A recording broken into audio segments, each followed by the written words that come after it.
हाय आर्मीज। तो आपका स्वागत है मेरे YouTube channel BTS Korean army 111 इन भोजपुरी सॉन्ग। तो जैसा कि आप लोगों ने पिछले पार्ट में सुना था कि देखो जो कि अब एक हो जाते हैं, दोनों ही एक दूसरे को बहुत ज़्यादा प्यार करते हैं और ऐसे ही अब ते भी जेके को अब सारी बातें बता देता है, लेकिन कुछ बातें जो ते अब भी नहीं बताता और वो दोनों छत पर चले जाते हैं और बहुत ज़्यादा ही प्यार से ते जो है जेके को देख रहा होता है और उससे पूछता है कि आखिर तुम हो क्या, मैं तुम्हें पहचान नहीं पाया। तो जेके कहती है कि तुम इतने बड़े ड्रैकुला होके ये भी नहीं पता लगा पाए कि आखिर मैं चीज़ क्या हूँ। तो फिर ते कहता है कि हाँ, मानता हूँ कि मैं एक बहुत बड़ा ड्रैकुला हूँ, बट किंग ने तुम्हें शक्तियाँ देते समय कुछ ऐसे मंत्र पढ़े हैं जिसे मैं काट नहीं सकता हूँ। अब तुम जल्दी से बताओ तुम हो क्या। तो फिर शेकी कहती है कि तुम खुद ही पता लगा लो कि आखिर मैं हूँ कौन। ते जो कि उसे बार बार समझाने की कोशिश कर रहा था कि वो उसे अपनी पहचान बता दे। क्या जेके कोई गेम खेल रही है, इस वजह से उसे अपनी पहचान नहीं बता रही है। और ते जो कि अब समझता था कि जेके उससे बहुत ज़्यादा प्यार करती है और वो उसे पहचान ज़रूर बता देगी। इस वजह से ते बहुत ही प्यार से उससे बातें कर रहा था, क्योंकि वो अपनी जेके को कुछ भी ऐसा फील नहीं करवाना चाहता है कि जिससे वो डर जाए या फिर ते से नफरत करने लगे। अब ते जो कि बहुत ज़्यादा प्यार से पूछता है कि मुझे नहीं पता है, सच में अगर मुझे पता होता तो मैं तुमसे नहीं पूछता।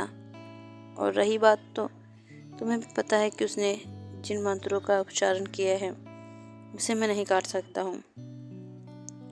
अब जेके कहती है ओके बाबा ठीक है, मैं बताती हूँ। और वो अपने असली रूप में आ जाती है और धीरे धीरे उसकी आइज़ ब्लू होने लगती है और उसका शरीर ब्लू होने लगता है। उसने नेल पॉलिश लगाई होती है, वो भी रेड कलर की, जिसमें वो बहुत ही ज़्यादा खूबसूरत लग रही होती है। शेकी को इस रूप में देखकर तो ते बहुत ज़्यादा ही खुश हो जाता है कि आखिर इतनी खूबसूरत वाइफ ही है उसकी, जो शैतान के रूप में भी इतनी खूबसूरत लग रही है। तो फिर जेके उसे बताती है कि मैं एक जीनी हूँ। जीनी का सुनकर ते बहुत ज़्यादा खुश हो जाता है और कहता है कि क्या सच में मेरी वाइफ ही एक जीनी है। अब तो मुझे विश्वास हो गया कि अब तुम इतनी खूबसूरत क्यों थी। और वो उससे पूरी बात पूछता है तो जेके बताती है कि हाँ, मैं एक जीनी हूँ और उसने मुझे ताकत दी होती है, लेकिन मैं जब तुमको शमशान घाट पे मिली थी, कब्रिस्तान में मिली थी, तब मैं वहाँ पर नॉर्मल लड़की ही थी और मुझे ये भी नहीं पता था कि तुम वहाँ पर कैद हो। ते जो कि उससे कहता है कि तो तुमने मुझे किस करके ज़िंदा कैसे किया, कि तुम्हें कैसे पता चला कि मैं किस करने से तुम्हारे ज़िंदा हो जाऊँगा। शेकी कहती है कि पता नहीं, मुझे नहीं पता, मैंने तो तुम्हें ऐसे ही किस किया था और पता नहीं क्या हो गया था मुझे उस टाइम कि मैंने तुम्हें किस कर लिया। और इसी वजह से मैं भी उस दिन शॉक थी और मैं वहाँ पर अचानक से पहुँची थी। मुझे नहीं पता था कि तुम वहाँ पर कैद हो, वहाँ पर एक ड्रैकुला है। लेकिन जब मैं तुमसे मिली तब मैं एक नॉर्मल इंसान थी। तो फिर ते पूछता है कि उसके बाद से तो तुम मेरे साथ हो, तो फिर तुम्हें कैसे पावर्स मिली। तो जेके कहती है कि तुम भूल रहे हो कि मैं बहुत बार अकेली भी थी, जैसे कि वो झरने पे, और भी बहुत टाइम तो मुझे कार में अकेला छोड़ के चले जाते थे, तब किंग आके मुझे पावर देता था। शेकी की बात पर अब ते एग्री करता है कि हाँ, हो सकता है। और शेकी कहती है अब मुझे बहुत ज़्यादा ही थकावट हो रही है, चलो ना आराम करते हैं, क्योंकि जेके ने अपने बारे में सब कुछ बता दिया होता है अब वो ते से कुछ पूछती है कि ते, क्या तुम मुझे बता सकते हो कि तुम वहाँ पर क्या कर रहे थे? तो फिर ते कहता है कि मैं तुम्हें सही टाइम आने पे बता दूंगा, तुम्हें थोड़ा सा वेट करना होगा। उसके बाद मैं तुम्हें बहुत ही प्यार से सब कुछ बताऊंगा और अपने प्यार को बहुत ज़्यादा ही एक्सप्लोर करूंगा। और याद रखना कि आज फिर से मैं तुम्हें डिस्ट्रॉय करूंगा, इस वजह से जल्दी जाओ, आराम करो। शेखे जो कि अब कुछ नहीं बोलती और शाय फील करने लगती है।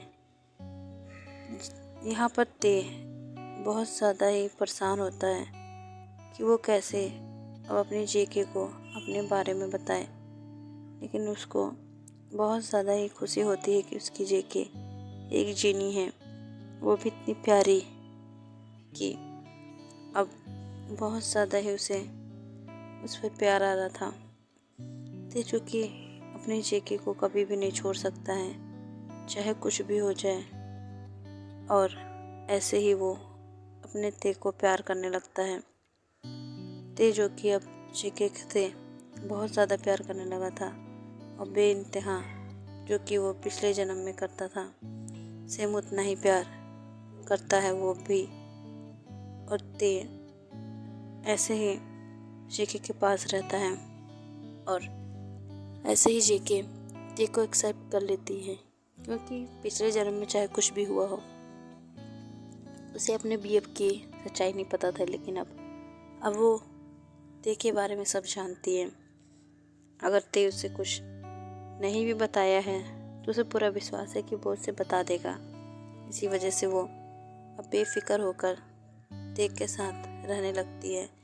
ऐसे ही ते रात में भी उसके साथ इंटीमेट होता है और बहुत ही प्यार से। जेके को ये बात बहुत अच्छी लगती है कि ते हमेशा अब उसकी मर्जी पूछता है और उसके साथ इंटीमेट होने के बाद उसे बहुत ज़्यादा ही प्यार से लिटाता है, उसकी बहुत ज़्यादा केयर करता है, जैसे कि हर एक वाइफ अपने हस्बैंड को चाहती है, सेम वैसा ही ते करता है। इस वजह से जेके बहुत ज़्यादा खुश होती है ते से, और हो भी क्यों ना, इतनी प्यारी जो है वो। ऐसे ही ये दोनों रात भर इंटीमेट होते हैं और नेक्स्ट डे मॉर्निंग जेके जो कि बहुत ज़्यादा आलसी लग रही होती है, वो बहुत देर तक सोती है और फिर उठती है और फ्रेश होने जाती है तो उसे बहुत ज़्यादा वॉमिटिंग होती है। वो बहुत ज़्यादा शॉक हो जाती है कि आखिर उसकी तबीयत कैसे ख़राब हो गई। तब वो तुरंत ही अपने पास बैठे ते को सब बात बताती है। ते कहता है कि अच्छा तुम्हारी तबीयत नहीं ठीक है तो चलो हम लोग डॉक्टर के पास चलते हैं। तुरंत ही उसे डॉक्टर के पास लेकर जाता है और डॉक्टर बहुत ज़्यादा ही सीरियस होकर कहती है कि क्या तुम अब इसका ख्याल रख पाओगे। और जेके के सामने ते कहता है हाँ क्यों नहीं। तो फिर डॉक्टर कहते हैं कि बहुत ज़्यादा ही सीरियस बात है, गौर से सुनना।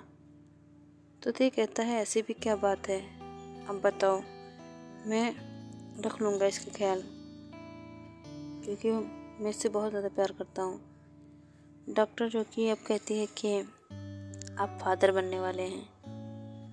ते सुनकर बहुत ज़्यादा खुश हो जाता है, उसके चेहरे पे खुशी साफ दिख रही होती है और वो बहुत ज़्यादा खुशी से जेके को गोद में उठा लेता है और गोल गोल घुमाने लगता है। तो डॉक्टर कहती है कि संभाल के मिस्टर किम, आपकी वाइफ इस समय प्रेग्नेंट है और आपके बेबी को दिक्कत हो सकती है। तो फिर ते सॉरी बोलता है। जेके उसके फेस पर स्माइल देखकर बहुत ज़्यादा खुश हो जाती है कि ते को कोई दिक्कत नहीं है। तो फिर जेके कहती है कि तुम्हें सच में इस बेबी से कोई दिक्कत नहीं है ना। तो फिर ते कहता है कि मुझे इससे दिक्कत क्यों होगी, आखिर ये मेरा बेबी है और इतना ज़्यादा प्यारा होगा तो मुझे इससे क्यों दिक्कत होगी भला। तो फिर जेके की बात पर ते जब रिस्पॉन्स देता है तो जेके को भी अच्छा लगता है, क्योंकि आखिर वो भी तो एक मॉम है। वो भी नहीं चाहती थी कि अगर ते उसे मना कर दे तो उसका फेस सैड हो जाए। और ते देख पा रहा था कि जेके कितना खुश है बेबी के साथ।